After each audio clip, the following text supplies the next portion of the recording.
मन क्या है? जैसे ही आप मन का नाम लेते हो, तो आपके अंदर ऐसा नेगेटिव इमेज बनती है कि मन मतलब एक नेगेटिव चीज़ जो हमें गलत रास्तों पर ले जाती है, जबकि ऐसा नहीं है।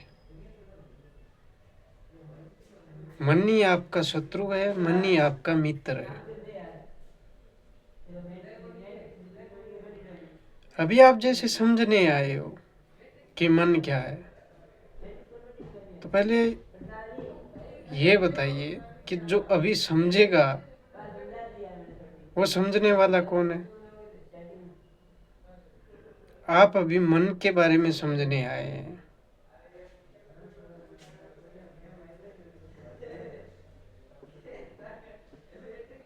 मन नहीं तो कहता ना ये ठीक है ये गलत है। अब मन के बारे में ही समझ रहे हो।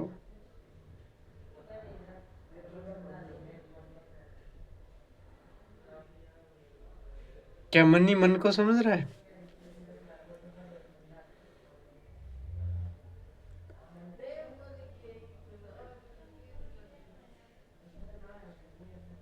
अभी अपन डिजायर की बात करेंगे, इच्छा की बात करेंगे, जिज्ञासा की बात करेंगे।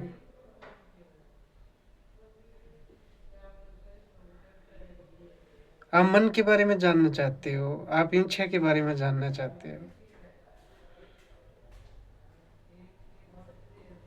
आपकी इच्छा है कि मैं जानूं किसके बारे में? इच्छा के बारे में।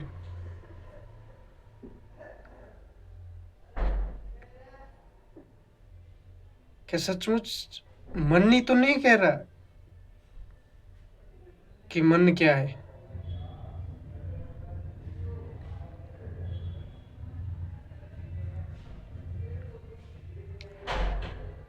जैसे आपको जानना होता है तो आपको एक टाइम के लिए उस चीज के बारे में सुनना होता है। रियलिटी यही है। जैसे आपके अंदर सवाल आया मन क्या है,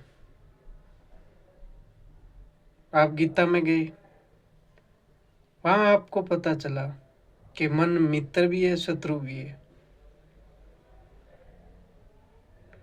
लेकिन जो बड़ी इमेज बनाकर और सबसे पावरफुल चीज जो दिखाई जाती है वो कि मन तुम्हारा शत्रु है, वहीं से स्टार्ट होता है कि मन ही विनाश का कारण है। सही बात है। आपने गीता में पढ़ा कि वासना उठती है, वासनाएं इच्छा का रूप लेती है, और इच्छाएं जब पूरी नहीं होती है तो बुद्धि का नाश होता है। बुद्धि का नाश होता है तो विवेक मर जाता है। मतलब मन शत्रु हो गया।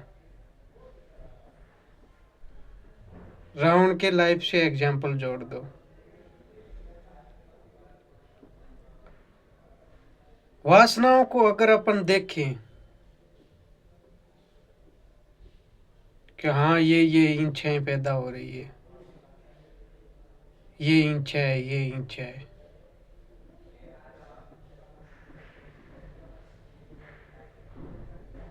तो वो रुक जाती है। वासना को नहीं दबाना है और नहीं उसको शक्ति देनी है।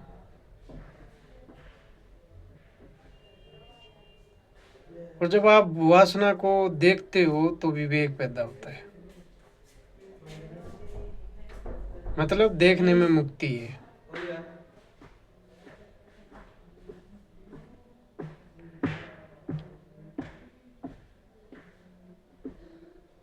तो यहाँ पर अगर देखेंगे नहीं तो क्या करेंगे? पकड़ेंगे।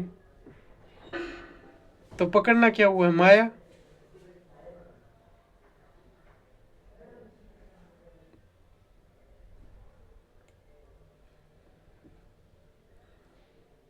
जैसे ये राक्षसों का ध्यान भटकाने के लिए माया रची जाती थी ना। वो माया के पीछे भागने लगते थे फिर।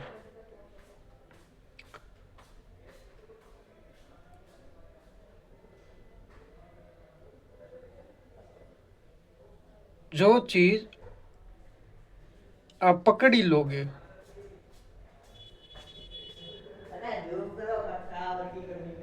आपकी इच्छा को देखा गया और उसके अनुरूप एक चीज बनाई गई, जबकि वो चीज कोई भ्रम नहीं है। अब उस इच्छा को और उस चीज को मिलाने का काम कौन करेगी? माया। तो ये सब आपने गीता में पढ़ा, फिर आपने देखा हाँ ठीक है, अब पता चल गया।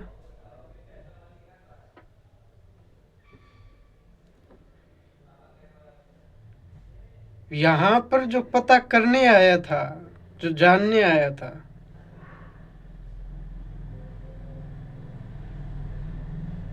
वो इच्छा लेकर आया था। अंदर पहले वासना उठी थी, उसको एनर्जी दी गई।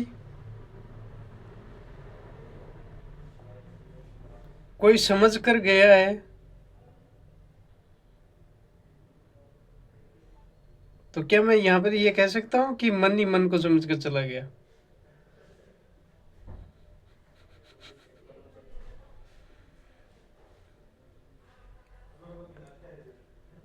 यहां पर आपका फिर आकर माइंड डीएक्टिवेट होने लगता है। एक्चुअल में ये डीएक्टिवेट क्यों हो रहा है पता है? अगर यही काम अब तक करते आए हो, जैसे बुद्धा जी के ने मन के बारे में क्या कहा, वहां पर जाके देख लिया कि जब आप किसी इच्छा को एनर्जी देते हो, उसको पाना ही चाहते हो, कोई इच्छा प्रकट हुई, उसको अब वो इच्छा को आप पकड़ कर और उस चीज के पीछे चलने लगे तो एनर्जी दे दी,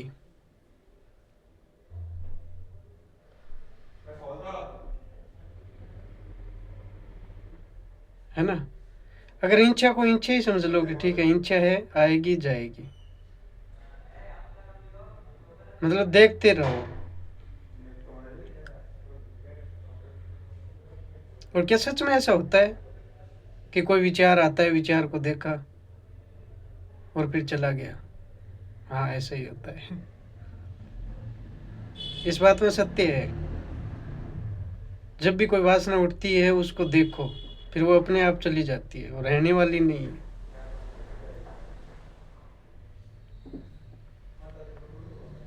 अगर वासना में पकड़ बनाई तो फिर वो इच्छा का रूप लेगी, फिर आप उस इच्छा को पूरी करने के लिए काम करते जाओगे।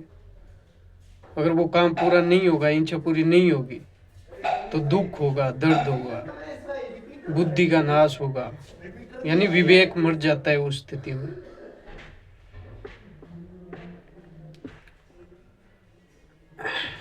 अब एक्चुअल में रियलिटी क्या है पता है आपको?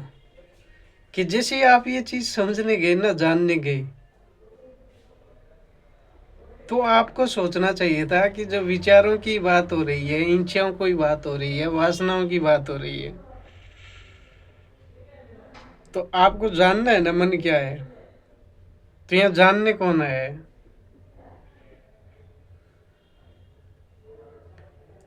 ये बात पकड़ ली ना, जानने कौन आया है, इसका मतलब आप होश में हो। अगर यही काम अब तक जैसे आप बेहोशी में करते आए थे तो वो करके चले गए,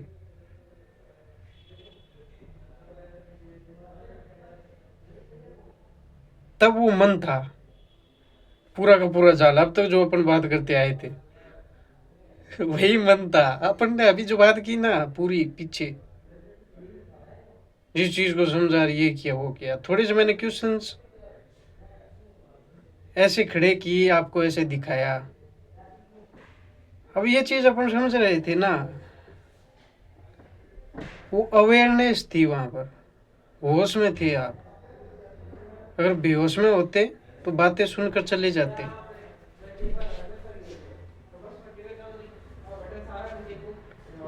यही मन है। और ये रहेगा ऐसे ही।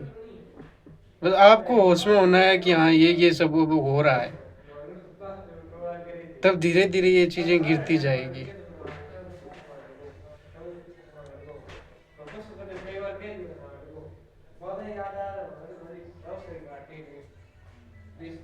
और जितना होश प्रगाढ़ होगा, वासना का मतलब ही यही है कि अधूरी जागरूकता, अधूरी अवेयरनेस, उसी के अंदर वासना घटित होती है और ये सब सर्किल चलता जाता है।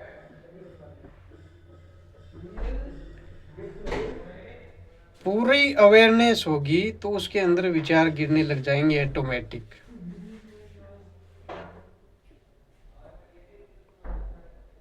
उस स्थिति में जो बचता है वही सत्य है।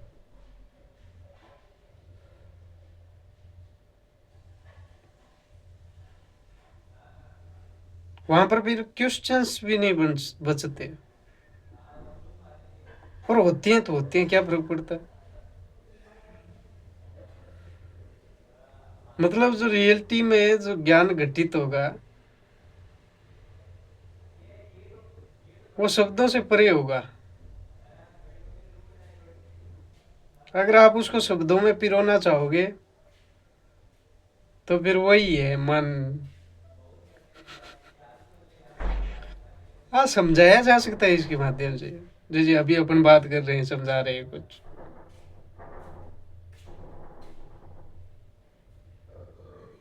तो उस स्थिति को केवल देखने से ही घटित होगा। अष्टावक्र भी गीता क्या कहती है, आपको कुछ करना ही नहीं है, कर्ता भाव ही नहीं रखना है, आप तो जो हो रहा है उसको देखते जाओ।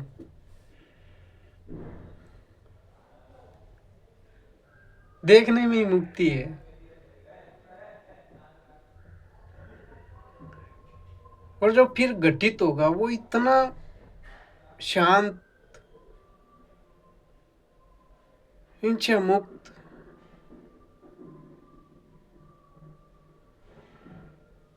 परमानंद,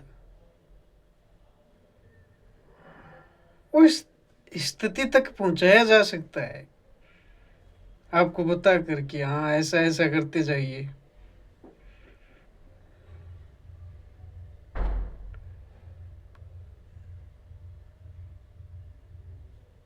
बुद्धा ने कहा दृष्टा बनिए।